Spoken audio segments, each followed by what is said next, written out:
And I know she's going to. Okay. And Gina, are you here? I'm here. Thank you. But I can't see you guys. All righty. I need somebody to approve the agenda, please. I'll motion to approve the agenda. I'll second it. So who was it? Was the motion with Tim? I recognize. Is that Denise? Okay. Oh, here comes Martin. All right.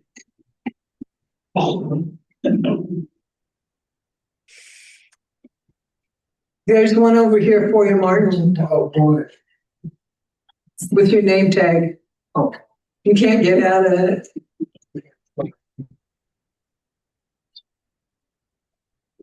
All right, so Martin just got here, so that's a good thing. All righty. You ready? Are we running it today? No, unless you really want to. I'm not. Okay. Let's go. We've got time for people in the room to speak if you would like to. The other thing is, I think since we're such a small group, it would be nice to have you guys introduce yourselves so we can put faces and names together at some point. And Mo Mulhern's just walking in. Hold on, you guys, we're going. Why don't you start on the side of the room? And since you're the newbie, we're gonna put you on the spot first. And just introduce yourself and how you fit into all this while you're here. My name is Bill Cochran, psychologist, a new hire here at Round Valley, and only day one, hour 6. So glad to be here. I'm Mandy. I'm from the Newton County Youth Project. Okay. My name is James Bloom, and I'm a project coordinator at Yuki Trails in Round Valley. And I am Kathy Britton. I'm the program manager for human service at Yuki Trails. Otis Brotherton, executive director for Round Valley Indian Health Center. Okay. And are you guys just visitors? Well, I haven't moved. Good. Tracy Tolson. I like her the Round Valley Indian Tribe for the Development Family Foods. Oh, cool. I'm Julia Ruff, and so today I'm here representing Tapestry because I am a brand new clinical intern, therapist intern, and I just started. I'm new, but of course, Tapestry supports mental health services in this community and throughout Mendocino County. And there's a new program that we're going to be introducing that our director wanted us. Okay, we'll get to that point. Okay, that'd be great. Oh, no, but I'm also working on a huge grant, so I can only be for. Oh, okay. Yeah. So. Sorry. No problem. I would be glad to talk about it when I get. Okay, well, let me get, I would like to get everybody introduced because we've got 2 places. Okay. Martin, you want to go from the table here? I'm looking to represent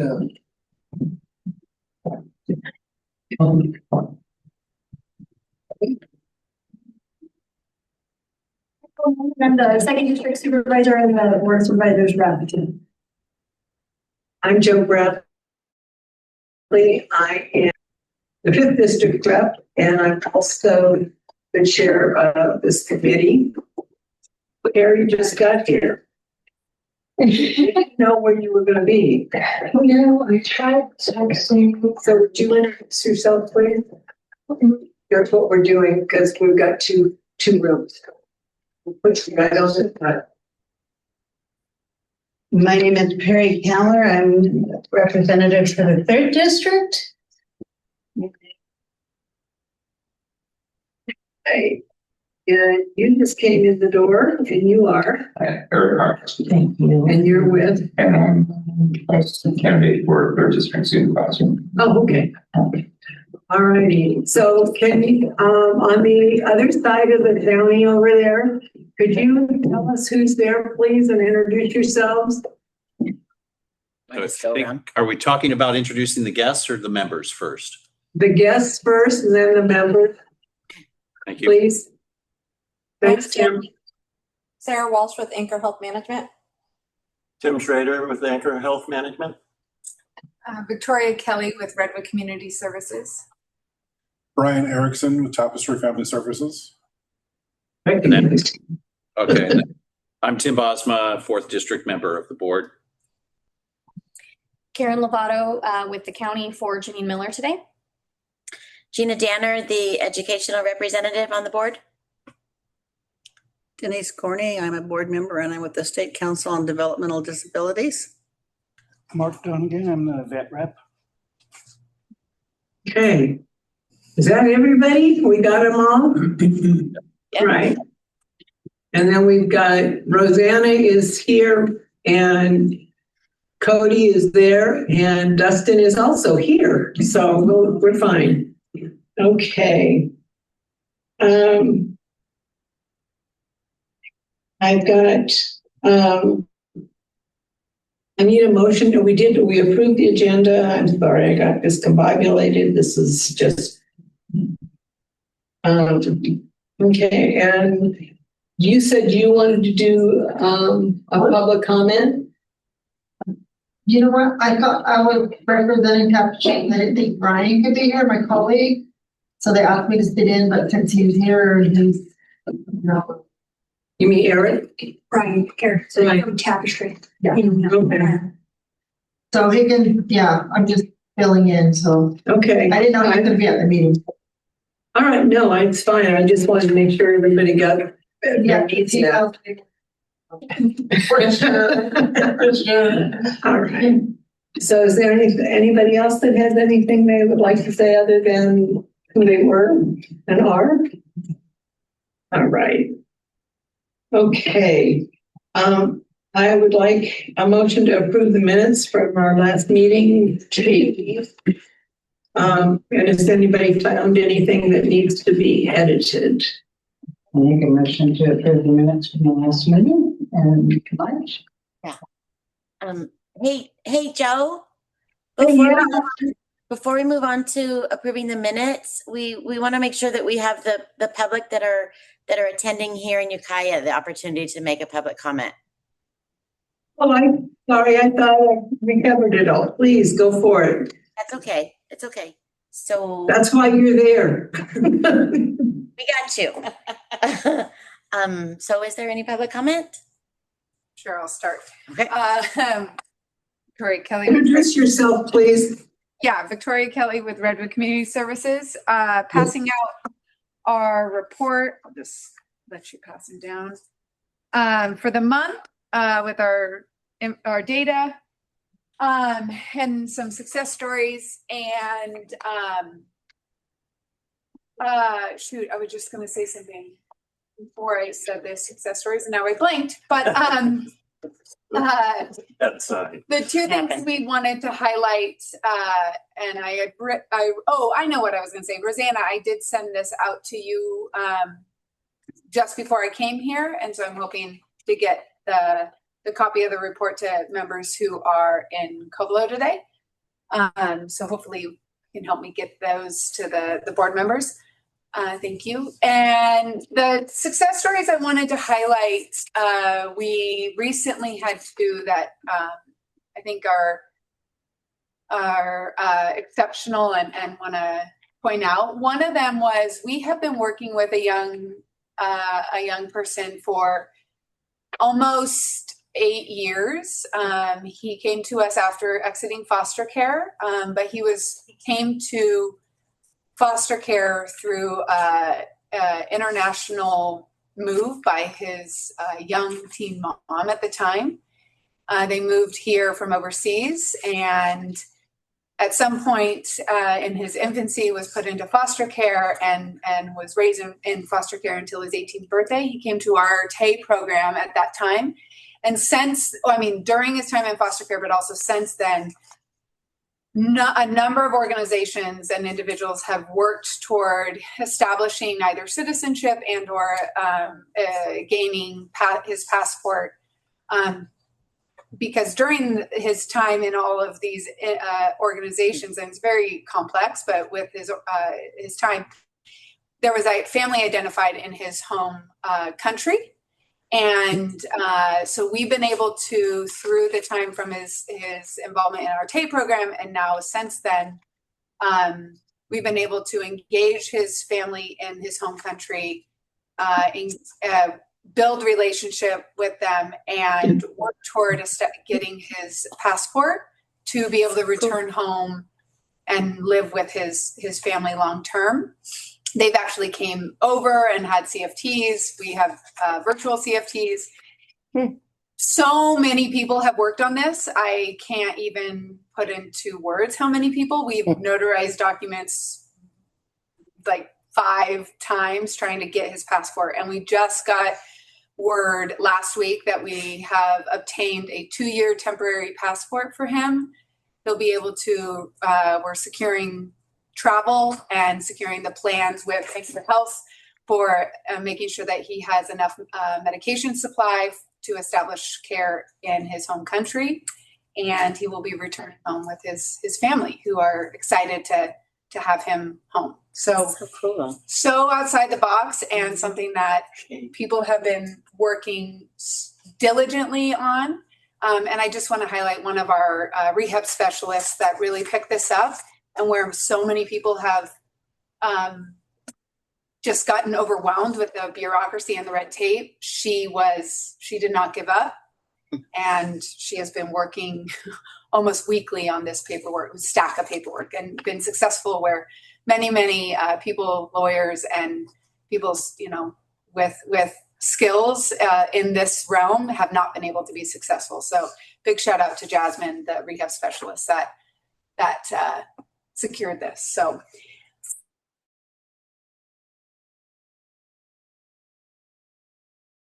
the other success. No, we're having to talk at the screen. Great. Okay. Quick, another success story. We were able to support a young man who had been in the hospital on a 5150 for a number of days while trying to identify a long-term placement for him. Once a long-term placement was established, there was going to be a gap. He had been in the hospital for about 20 days at that time. There was a number of our organizations working together to try and secure a supportive, safe environment for him to stay for 3 days. And social services couldn't find an emergency location for him prior to transitioning to an STRTP.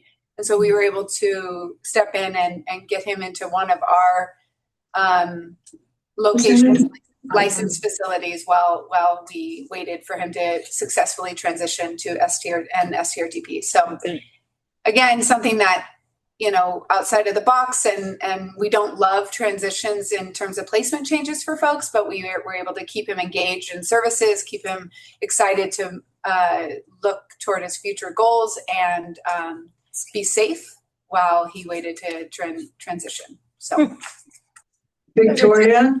Yeah. Victoria, I need to ask you to stop, because was this just public comment? We're not needing a full report today. I'm sorry. I don't mean to be rude, but we've got other people that still need to speak and report and all that as well. Yeah, we didn't start a timer until just now. All right. Is there anything else important that you need from us? Nope, that was the end of my report. All right. Thank you. I'm sorry. Okay. All right. Is there anybody else in Ukiah that would like to use some of this space? I see somebody getting up. Tim Schrader, Anchor Health Management, and I'm going to make it really quick. Thank you, Tim. I'm sorry. I wanted to let the board know that our Anchor Mental Health Rehabilitation Center will be accepting clients as of May 4th.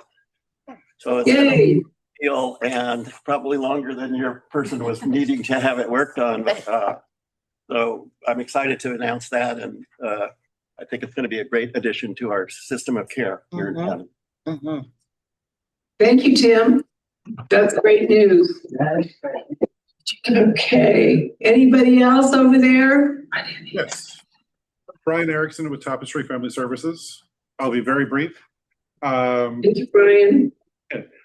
Our van for mobile PCIT will be ready very soon. And at the last meeting, Martin asked, what can the board do for us? We will be sending out the invite to everybody for the date and time. It will be in the end of May. Your participation, if you're able to be here in Ukiah for the grand launching of it, great. There will be multiple openings in other surrounding communities as well. So we'll make sure to include all of those days and times. We would love to have you participate, share the word, and let people know that we will have that service available. Also, my colleague Julia Russ, who's new to the organization, is there in Covelo. I'm really grateful that she can be. She'll be spending a lot of time supporting the community there. I know that she'll do a lot of great work. And I would love to be there today. Unfortunately, my daughter is going into labor sometime very soon, literally any minute. So, I couldn't. I think that's a priority. Here at the same time. So that's all that I have for today. Any questions? No questions. Thank you. Run the grant by? No. What do you want to ask? The grant. Oh, yeah. Are you going to tell us about the grant? Oh, no, it's just the program. It's PCIT, yeah. So did he touch on what He did, yeah, the mobile van. Oh, okay. That's great. Never mind. Thank you. Communication again. It's fine. All righty. Thanks, Brian. And you gotta let us know if you a boy or a girl. All righty. So any more public comment? Thank you. All right, let's start with the approval of the minutes again. Is there anything more, Karen, over there that I can't see or hear? It doesn't look like it. Okay, thank you. Before we do that, the one thing we did note was that, hello? And on the agenda, we had Yuki Trails on Henderson Lane, and it should be Henderson Road. So just to make a note of that. And Perry, do you still want to approve? I make a motion. Okay, well, that's now edited. Do I hear a second? I second the change. Okay. And you second the agenda, the minutes from last month? Yes. Sure. Thank you, Jim. All right, so we'll do roll call again. Gina? Aye. Martin? Yes. Tim? Yes. Perry? Yes. Denise? Yes. Mark? Mark? Yes. Thank you. Myself, yes. So I think we've got us all. So that passes unanimously. Excellent. Joe, I'm here now too. I was here the whole time. Now I have a mic. Which is who's that? Jen. Thank you. All right. Well, then I could have had you do that, my dear. You get the next one. All righty. We are supposed to have some guest speakers here today from Yuki Trails. And you're all looking at each other like, hello. I can start. So, like you said, I'm the executive director for Emory Health Center. Kathy has been with us for a while. She was our grants manager, and the board recently hired her as our human services program manager. So she's taken over the administrative responsibilities for Yuki Trails.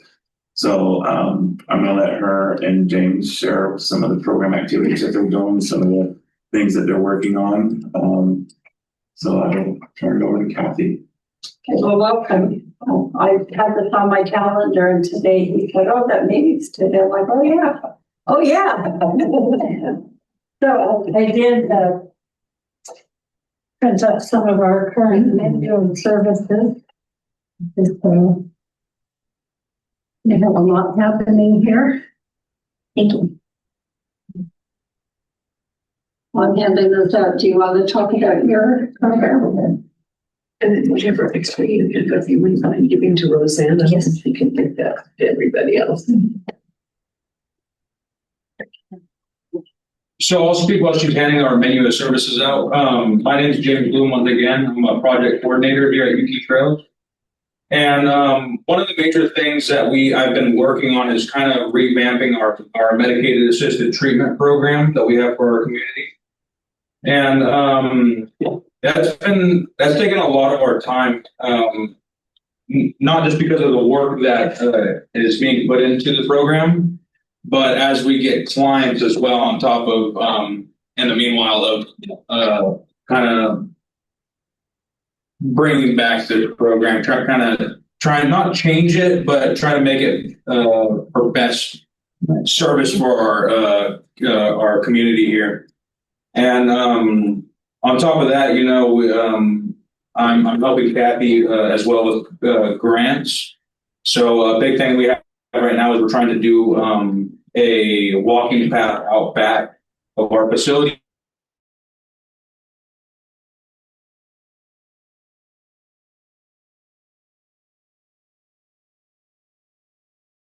Here, Okay, so we have SUD groups here Tuesday and Thursday from 10 to 11. Friday we have parents from 1 to 3, anger management from 3 to 4:30, weather permitting. Both Wednesday and Friday we offer a sweat. We're in the process of rebuilding our sweat lodge.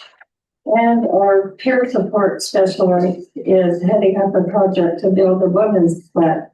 So we have some acreage out back that we're working on that.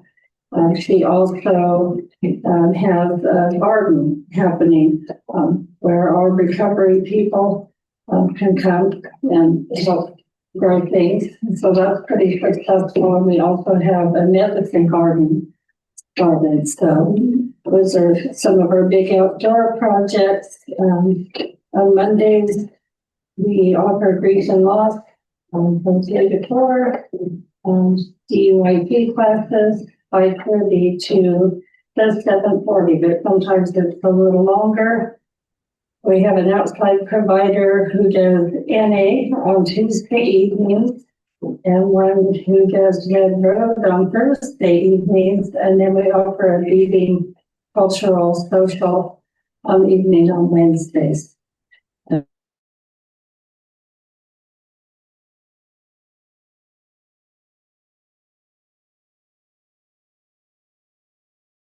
And then Friday evening facilitates that also.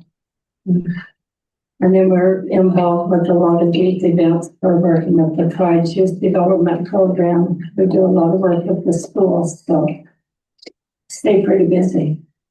You have a lot of participation? Quite a bit. Good. Yes. Can I speak on one more thing? Okay. I just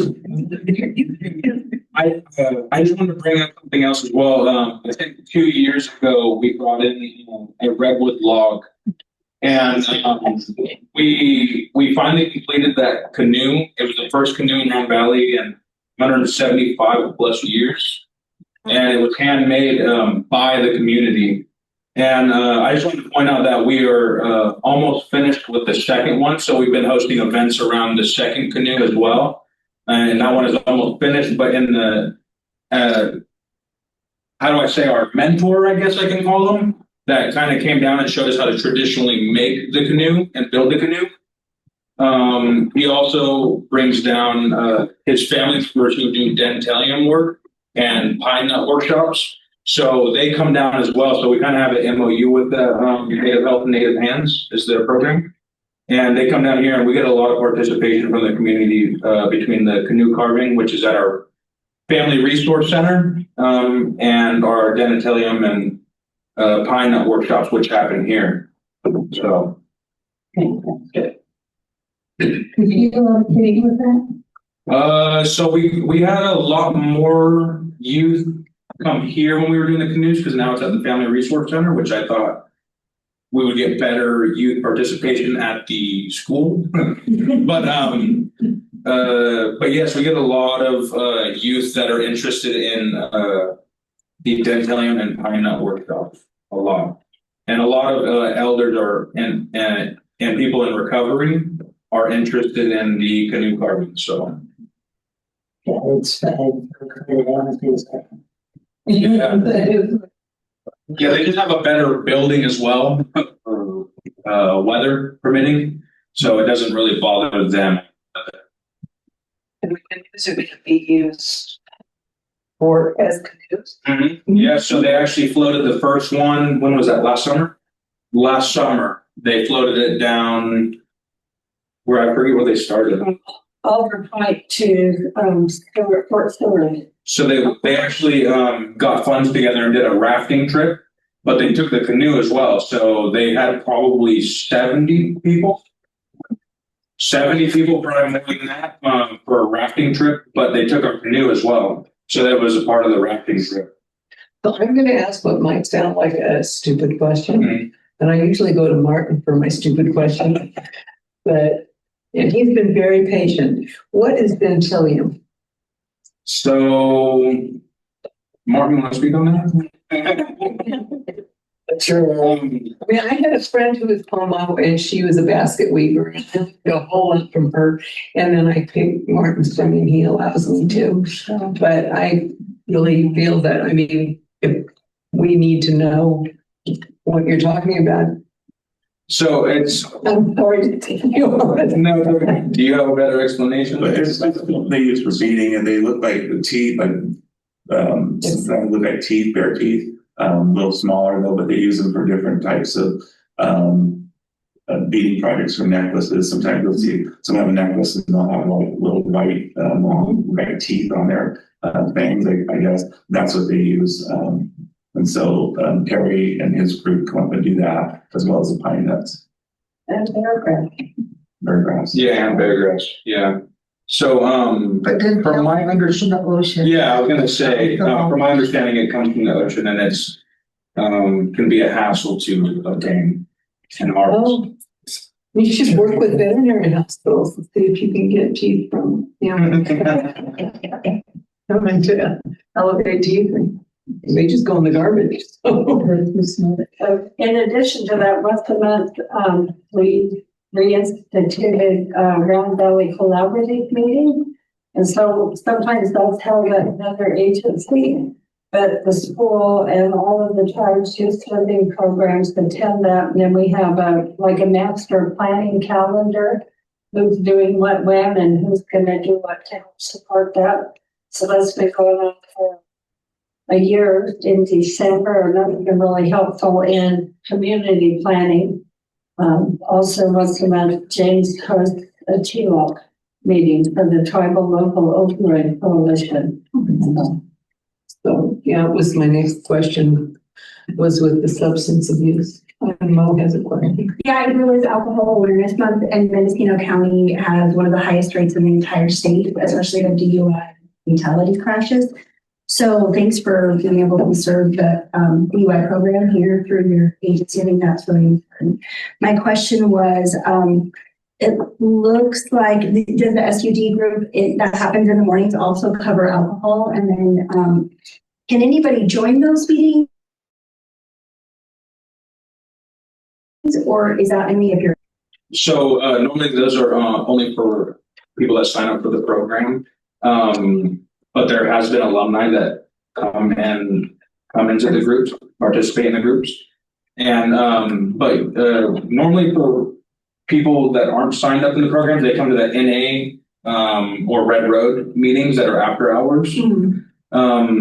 Just because our substance use counselor really likes to protect the people with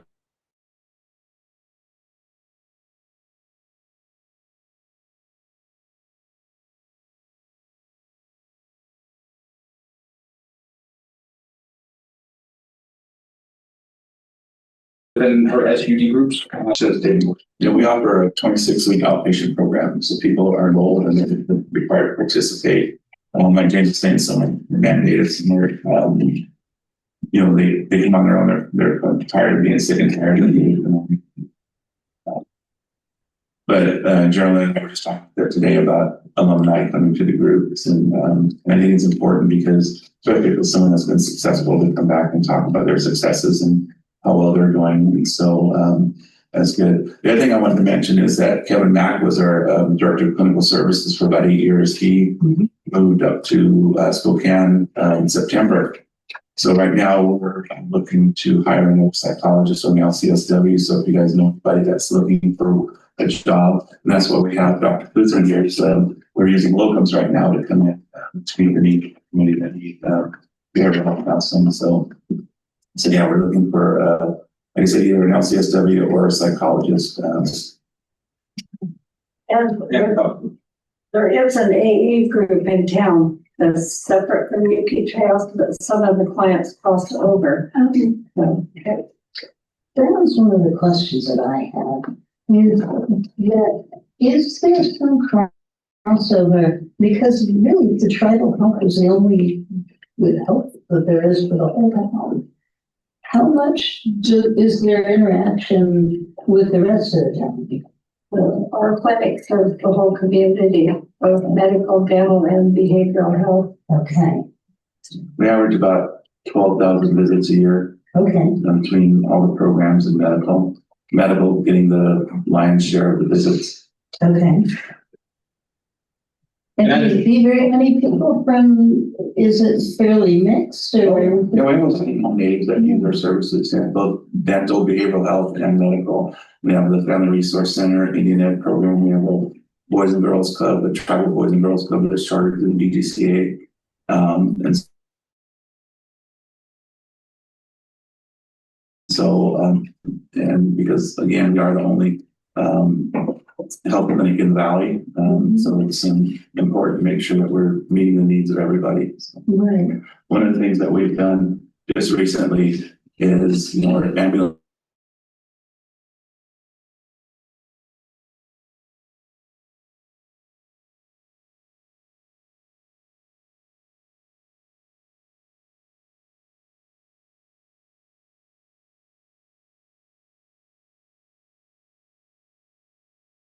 Coastal Valley EMS to see if you would be interested in becoming a receiving facility for low acuity patients through the ambulance. And so with the help of Coastal Valley, we applied to the state, and we were looking at a 3 to 4 month turnaround, and we actually got approved within a month, a little over a month actually.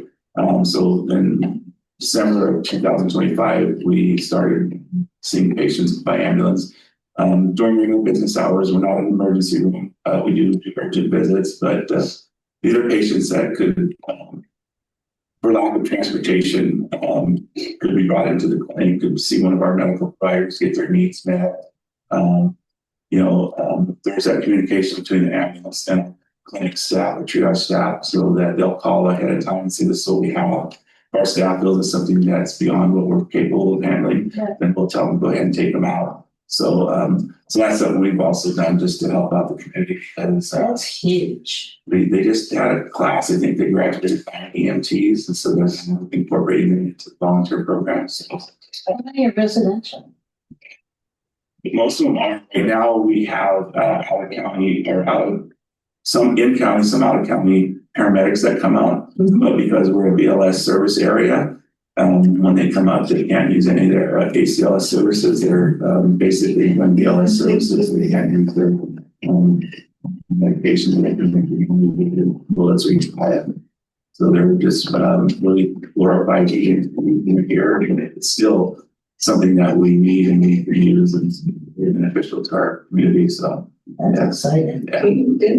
James, you said you wanted to say something else. I was just gonna go back on the NA and Red Road. I just wanted to tell you guys that our NA and Red Road are hosted by long-term recovery people. So there are people who have that lived experience as well and long term. Okay. All right. Yeah, you guys have any questions in Ukiah? Good to see you here, still. Hello, Ukiah? Can you repeat the request? Yeah, have any questions for these wonderful people from Yuki Trails? No, thank you. I think we're all good here. Okay. All right. Do you have any questions for us? You have one. You do? You have, you're in the middle of nowhere and you're revamping the treatment program. Would you think about running a workshop to teach parents? Because the youth have nowhere to go to detox except juvenile hall. Do you think about running a workshop to teach parents how to take care of their kids when they're detoxing until they can get to the place? Would that be part of your program? The gentleman kind of does that in her parenting class. Most of the people she works with have been referred by whatever agency they're involved with. So that's part of her whole, she does positive Indian parenting. I forget we just took another training a couple of years ago. So she does cover that here. So you have the parent being trained from their homes. So when the kid comes home and they're detoxing, they can take care of them. So that's her goal. And then we just did a big training with Celebrating Families.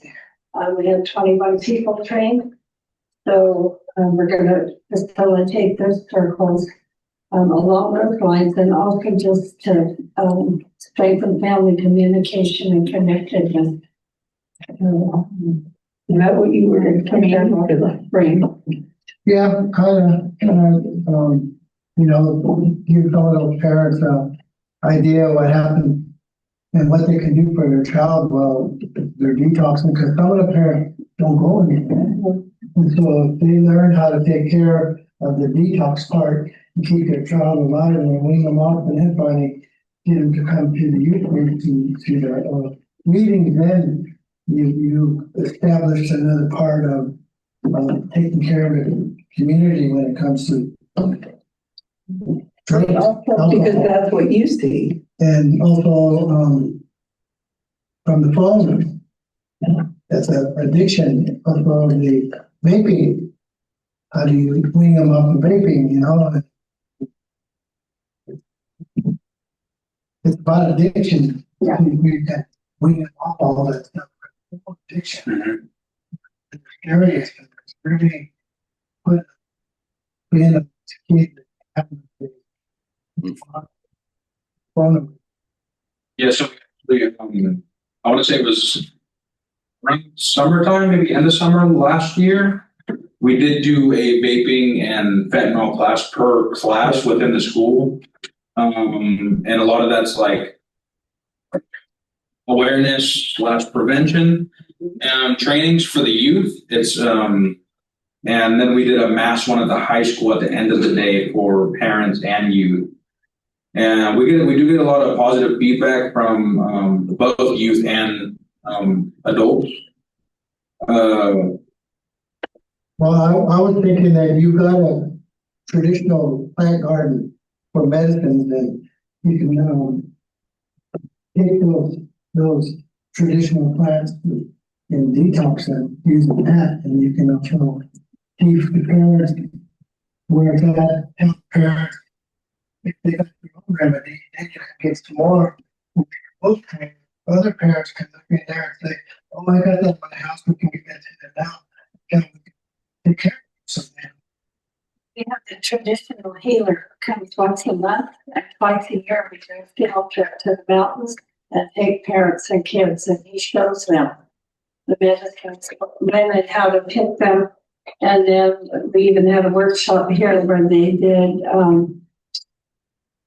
stabs, and conditions and stuff. So we're going to continue that work because it is important for them to know. The other thing I didn't mention, we have one day a week, we had Maddie Parrott, who's a pediatric psychiatrist.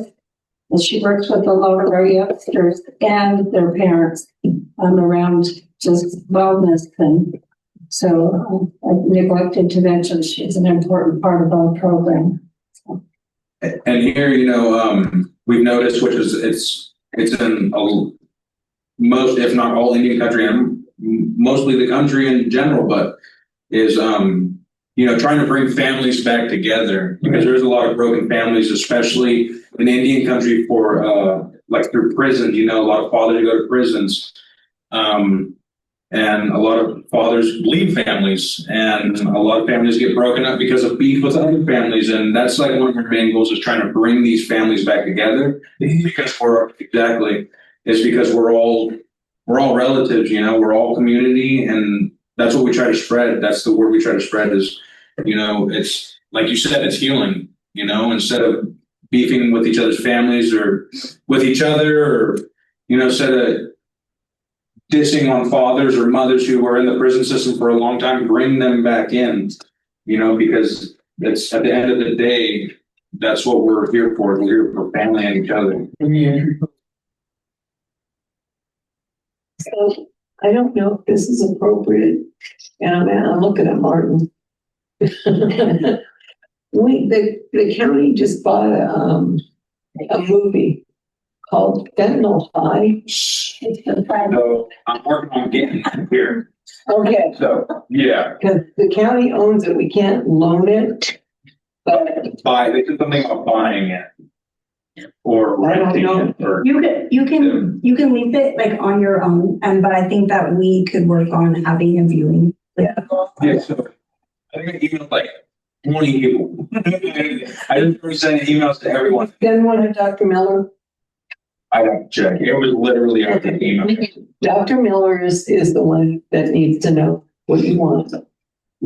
And wanted to, but maybe it's your federal tribe and Albert, keep your own. Yeah, you're like the check might be able to. Yeah, I'll just say that it's not very expensive. You can get it on their website. You could also rent it as a person, like $4.99. That these folks happen between 80 and 5 years. Okay. Well, that's what I said. Our crisis time of the day is at 5 o'clock on Friday. That's crisis day. You get your worst suit. And Martin, I would suggest that would be, I went and saw it, and it was dry and powerful, and it was amazing. And the kids need to see it, starting at the year 12 years and up. I agree. And it was. And then there was actually, I saw it in Fort Bragg, and there was actually a woman who took questions afterwards, who was sitting there with an urn with her daughter, was in the urn. So it just brings it all home, because, we all were kids. You never believed anything the adults had anyway, right? Well, that's what I tell them in all of my trainings. I said, I know you guys all look at me like I'm just some old guy that just sits here and tells you the same thing over and over and over. But I was like, I was exactly in your guys' spot. I didn't give a about anything. I didn't hear about anything about people told me, but it truly is important that these kids understand how dangerous that even, just as simple as saying, a vape or or weed. Yeah. Ukiah has a question. Do I see a hand up there? Yeah, I just had to, I was going to probably just bring to the attention, if Martin doesn't speak directly into his microphone, it's almost impossible for us to hear him. That's good. I'm sorry. We don't have microphones that are working.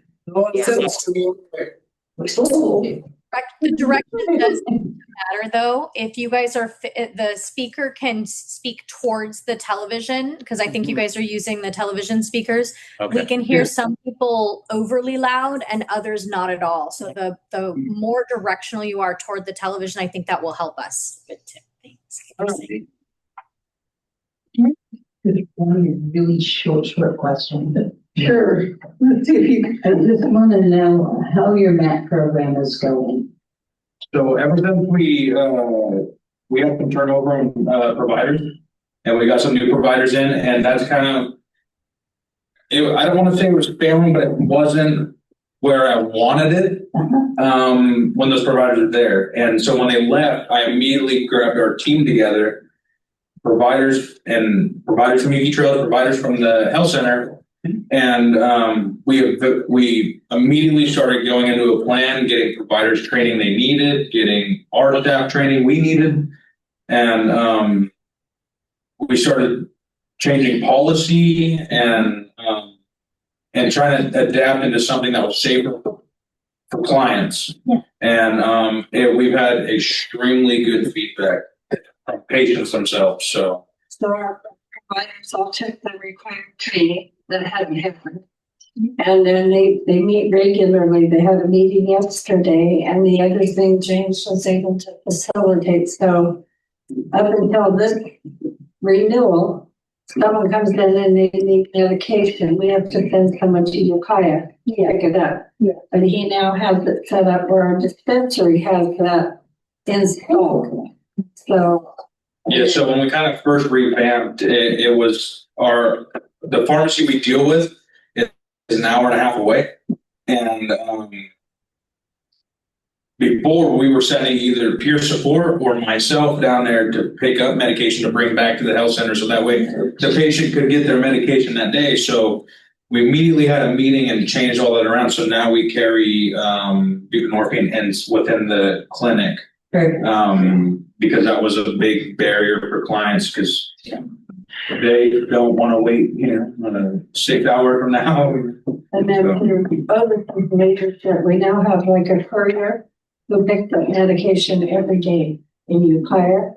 So we don't have a pharmacy here, but people can order their meds and pick it up. And they have a little gatehouse.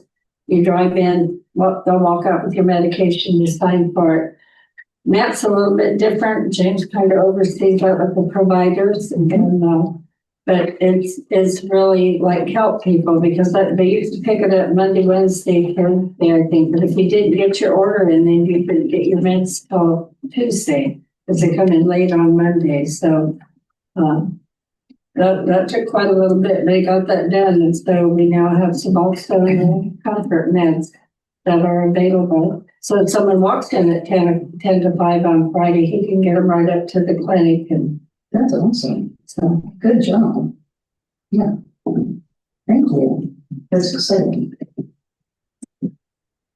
Okay, you guys have anything more for us or want anything more from us? No problem. So he does, some of my cards and you're welcome to come and get one. And if you can't get the movie, I can get that. You're welcome to have one. Okay, thank you. You're welcome. Okay. All right. Thank you so much. Thank you. All right. Is Rena here? Rena is not here. I will be speaking for Rena on the public comment or on the integrated plan, if that's all right.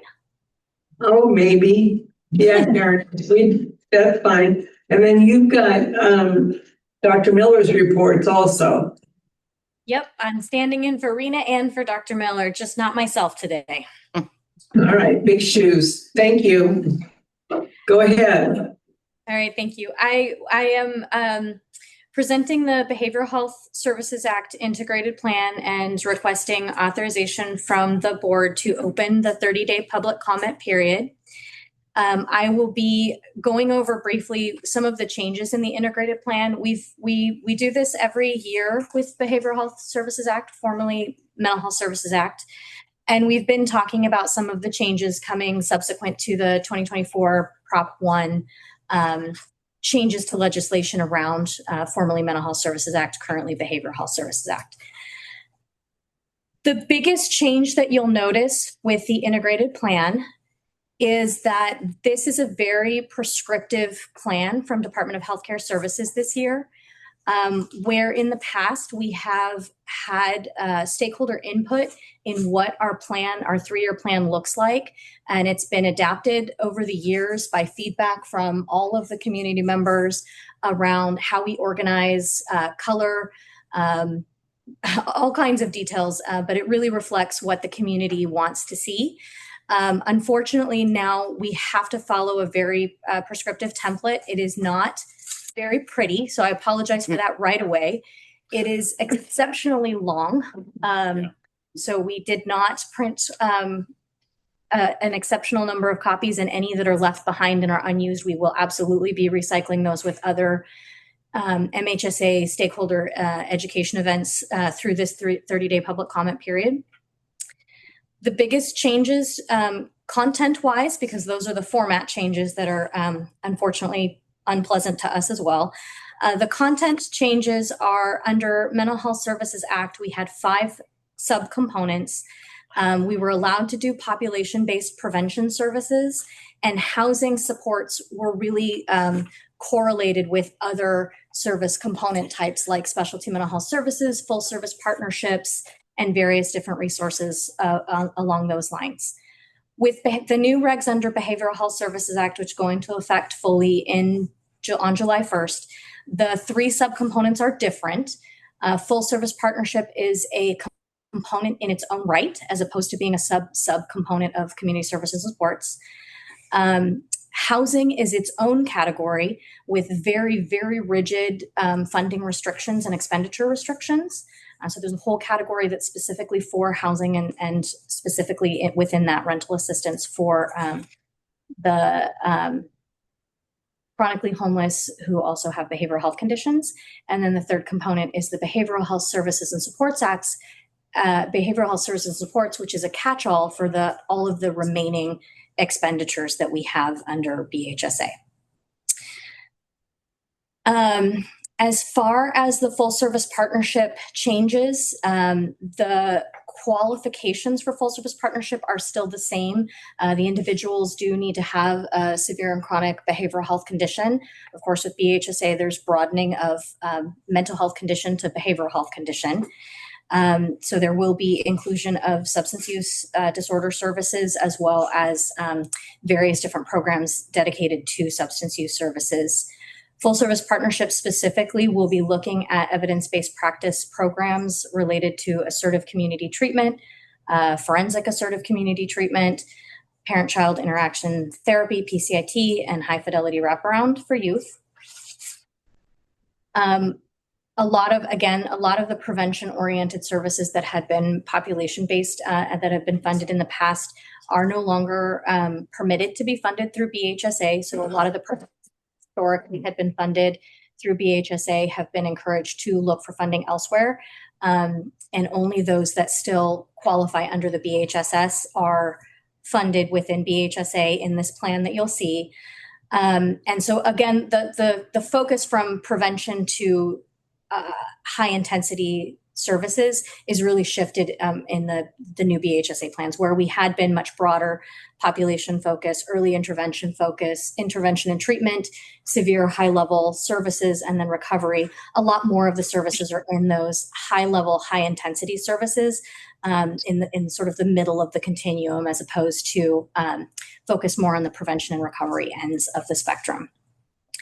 There is a shift in the allocated funds to each category just because the new BHSA requires that we distribute the funding in 35% of the total funding that the county receives goes to full service partnership related funds. 35% goes to the broad behavioral health services and supports category, and 30% goes to housing.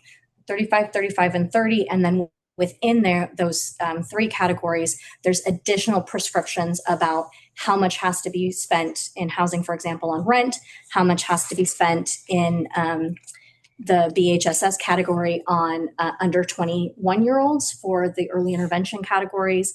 And so there's a lot less flexibility under BHSA than there had been under MHSA. So you'll see a lot of that reflected in the plan. Let's see. Again, with the shift from more prevention, early intervention to more reduction of severity of symptoms and impacts of severe mental health issues or behavioral health issues, there's a much larger focus on reducing homelessness amongst the behavioral health population. And so a lot of the housing focus is aimed at reduction of encampment-based housing for folks with behavioral health conditions. So a lot of collaboration will be expected with some of the other benefits coming related to transitional rent and Medi-Cal in overlap with Behavioral Health Services Act. So in general, we do see a slight reduction in overall funding allocated to full service partnership just because of the 35-35-30 split does shift our total funding. Historically under MHSA, we'd had over 36% of our funding dedicated to FSP, and so that's reducing a bit. Our early intervention funding had been as much as 19 or 20% of our funding historically, and now it's closer to 16%. And so obviously there's a much larger percentage that's going to housing because we didn't have a dedicated category to that, and that's now 35% of our housing with 28 specifically to rental housing components. The public comment period will be open from today if authorized by this board to be open today. It will close on May 22nd. We will host a specific community presentation on the integrated plan to go over in depth for stakeholders, some of the changes, some of the requirements under the new regulations, and give people a little bit more of an opportunity to understand the plan in ways that we're accustomed to having conversations about the plan, as opposed to the prescripted integrated plan form, which is required by Department of Healthcare Services. There will be, with this board's permission, a public comment hearing at the close of latter end of the 30-day public comment period on May 20th at the May Behavioral Health Advisory Board meeting. And public comments can be directed to Behavioral Health Services Act by phone, email, mail, or any other way that you can connect with any of the Behavioral Health Services Act staff. The phone number for Behavioral Health Services Act is 472-2724, and we will make that available on our website, and it's also in the plan. Email is bhrsmhsa@mendocinocounty.gov, and we'll be probably changing that to BHSA as we transition, but for now, bhrsmhsa@mendocinocounty.gov. And then mail to this building at 1120 South Dora Street, attention MHSA or BHSA. So those are the ways to provide public comment, and I'm open for any feedback, questions, or any of. Yes. Are we seeing any groups right now that are, because of these changes, no longer able to receive support from us? Or is that me putting the cart before the horse? There are a few programs. I guess I will say there are programs that have been funded under MHSA that will not be able to be funded under BHSA. At this point in time, we're not entirely complete. We have not entirely completed our RFP for the BHSA services.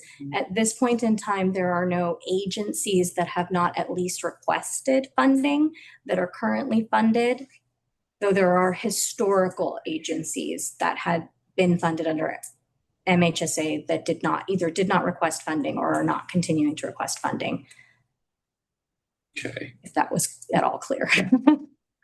So for the programs that might lose the funding, are there other groups, or is that support possibly going to be picked up by another board, possibly with their expansion as ours becomes more specific? Those are conversations that we've been trying to have with agencies funded by MHSA since 2024 when Prop 1 passed and it became clear that there were going to be a lot of changes. The regulation specificity is still continuing to evolve. The budget document changed like within a week of the final submission document to the state being required for our proposed templates. So the regulations are continuing to be evolved as far as what the requirements are. So some programs have been only recently learning that it looks like they won't be able to continue getting funding, but we have been having conversations for a long time. If programs qualify for specialty mental health, they should be becoming specialty mental health vendors. If programs qualify to be enhanced care management or community supports providers, they should be exploring the options to become those providers. Many of the providers have already been doing that or are grant funded and have been looking at grant funding to augment what's shifting from Behavioral Health Services Act. The other relatively large unknown with the changes from Prop 1 is that where historically 5% of BHSA funding had been kept at the state level to be distributed for statewide projects, under BHSA, that amount of overall funding is changed to 10%, and it's being redirected to statewide activities, but also the population-based prevention will be given to Department of Public Health to be distributed through what we believe at this point in time will be grants for population-based prevention programs. So there's a very likely possibility in the future that those programs that qualify under the prevention side of the spectrum will be eligible for those grants through Department of Public Health. Statewide Department of Public Health. But there's no real explicit guidance on what that's going to look like yet. And so we can't say definitively that they'll be able to be funded that way. Okay, and the only other thing that I was going to ask was, no, be quiet, that because it would go to a grant possible funding, that means that stability for those programs would be greatly reduced because grants can be very fickle as far as what the budget can allow. We did have an RFP process for the last several years, almost a decade with MHSA anyway. So there was some ebb and flow with providers, even within MHSA historically. But yes, it will be more fickle than it had been. Thank you so much, Karen. Anybody else have any more questions for Karen? And I'm going to ask for a motion to open the hearing period for the Behavioral Health Services Act. I make a motion to open the hearing period. Okay, do I hear a second? I'll second. Okay. And can I get you to, are there any more comments or questions? All right. Jen, can I have you do a roll call vote, please? Yeah. Joe? Yes. Mark? Yes. Denise? Yes. Perry? Yes. Tim? Yes. Martin? Yeah. Gina? Yes. And yes for me. Okay, so passes unanimously. Thank you, Karen. You're welcome. For all that. Thank you. Do you have anything else other than those reports? Is there any other updates that you need to give us? Have we heard anything more on the PUP? So for the director report, switching to my Dr. Miller hat, I'm open to questions about any of that. The open date for the PUF does remain summer. I think we're trying not to be too finite on the date until we know for sure, because the last thing we want is to have to walk back a date. So my most recent update is probably is summer will be the opening date. I just don't have a more refined date right now. Let me just look. The photos of the current construction are in the director packet. Yeah. And they're definitely making progress. I do believe we're making progress on the open house dates, and those have been posted on the website. What are those, if you don't mind? You know what? I'm not sure if I have that without looking at the website. Do you know off the top of your head, Rosanna? I think we had a save the date go out, but I'm not positive. Okay. Did PG&E get their problem solved? I That was believe their, I believe that has moved forward. I know that was one of their most recent stumbling blocks since the switchgear was finally overcome. I believe that was resolved. I think at this point, the last conversation that I was involved in with the operator was we're looking at licensing and certification that timeline can't start until construction's finished. So they're really Right. doing some close aiming to overlap the dates of construction finalization, starting licensing and certification. They're starting to recruit and interview for staffing so that all of that can be ready to go once license and certification happens. okay, that's great.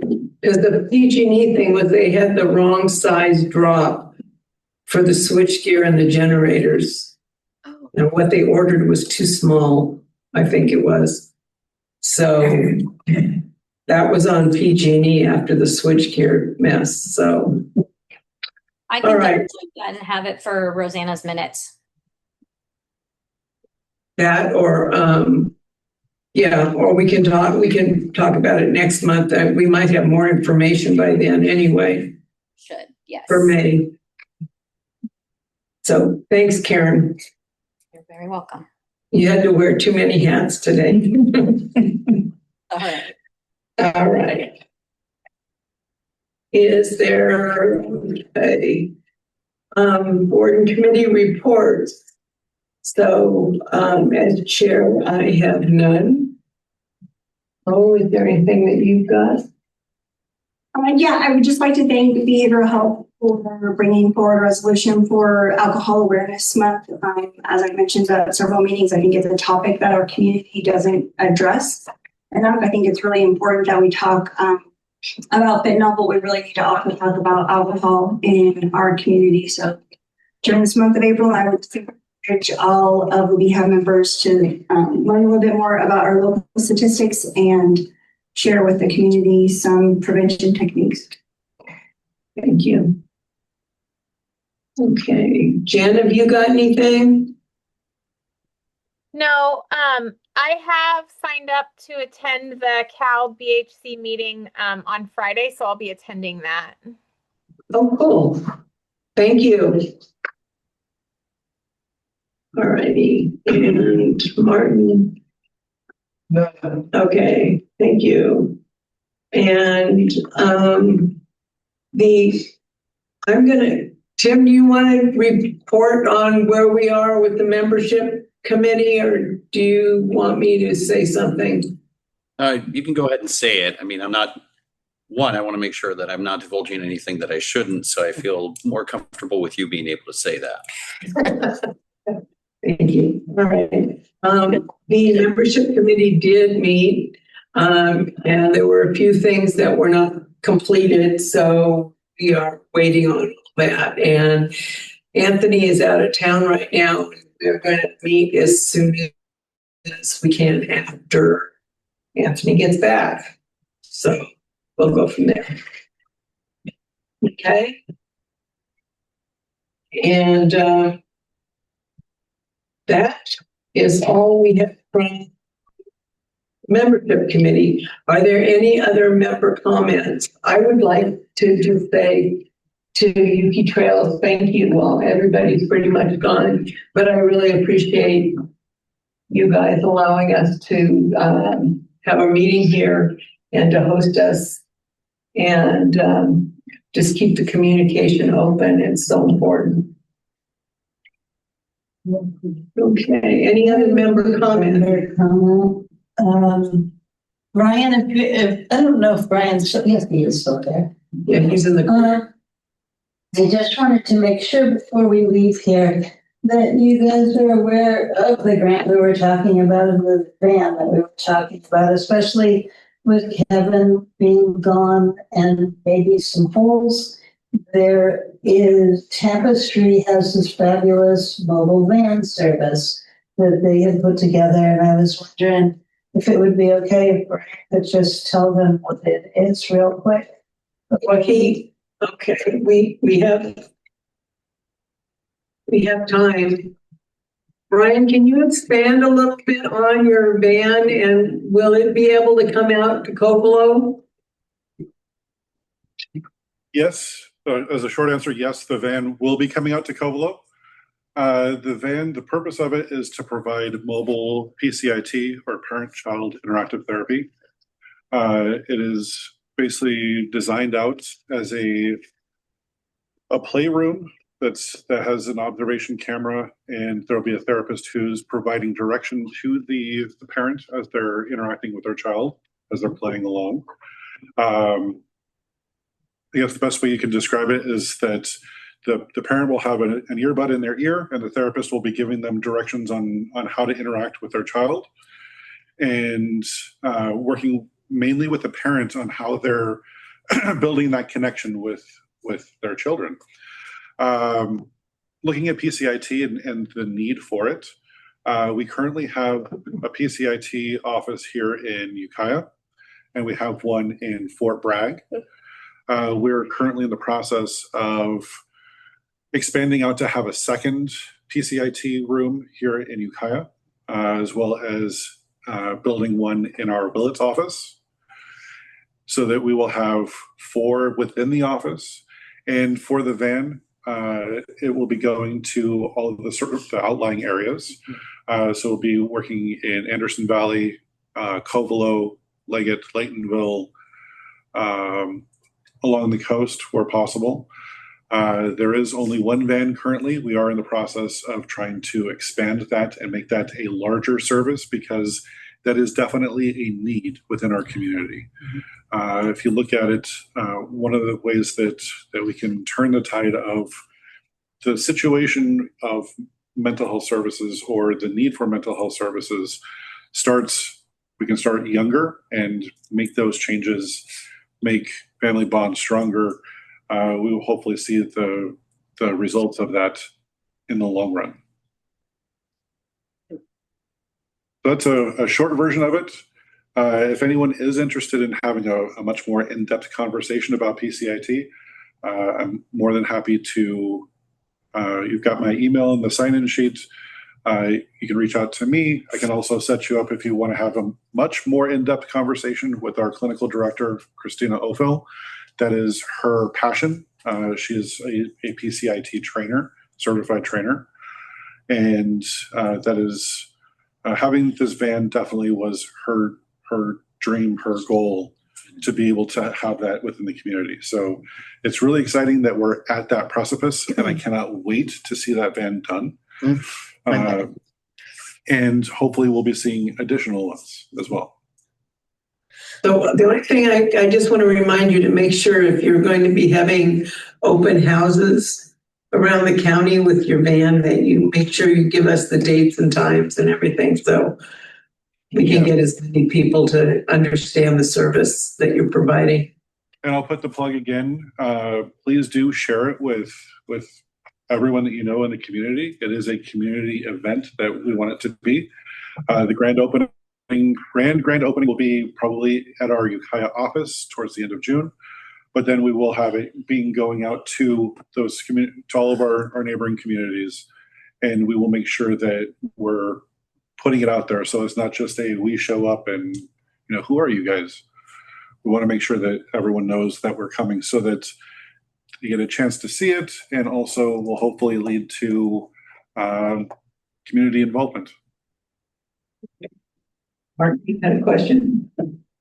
The staff that you're taking out in this van, are they bilingual?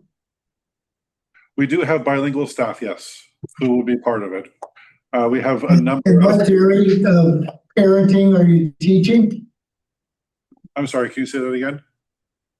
What kind of parenting are you teaching? What theory? Did you get that? What kind of parenting theory are you teaching? That's not a really easy, short answer. I can. Is it culturally based in some areas? Did you get that, Brian? Is it culturally based? It would be culturally based, yes. And we do have a number of therapists who have a number of different cultural backgrounds themselves. And our goal is to connect people with a cultural knowledge and cultural understanding with the parents that they're working with. Are you also having on staff mandated in case they find something there? We are mandated reporters if there's something that does need to be reported. And that is disclosed with all of the participants and all of the therapy that we provide. That's all. All right, Thank you, Brian. Thank you. Thank you. Okay, any more questions or comments from anybody in either facility? All right. Well, can I get a motion to adjourn? Motion to adjourn. All right, everybody, thank you so much, and thank you to Dustin and Cody for the patching this all together. Really appreciate it. Thank you. Right. Have a today. Do you? Done. That's what the